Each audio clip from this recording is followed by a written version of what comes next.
తెలుగు సంస్కృతిలో వివాహం అనేది ఇద్దరి మనసుల కలయిక మాత్రమే కాదు, రెండు కుటుంబాల ఐక్యతకు సంకేతం. స్త్రీ తన ఇంటి పేరు మారుస్తుందంటే అది కేవలం ఆచారం కాదు, ఒక బాధ్యతను స్వీకరించడమే. ఆమెలో ఓ కుటుంబాన్ని గౌరవంగా మోసే శక్తి ఉందని చూపడమే.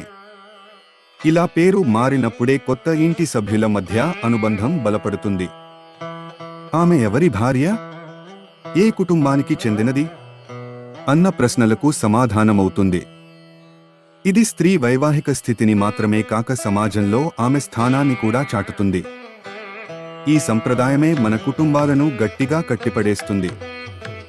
మన సంప్రదాయాలు, ఆచారాలు మూఢనమ్మకాలుగా అనిపించవచ్చా, కానీ వాటి వెనుక ఉన్న భావన అద్భుతం.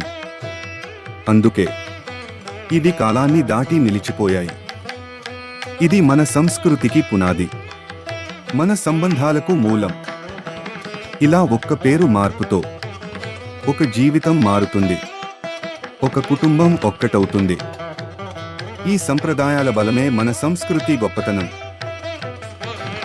ఇలాంటి ఆసక్తికరమైన విషయాల కోసం మా ఛానల్ని లైక్, షేర్ అండ్ సబ్స్క్రైబ్ చేయండి.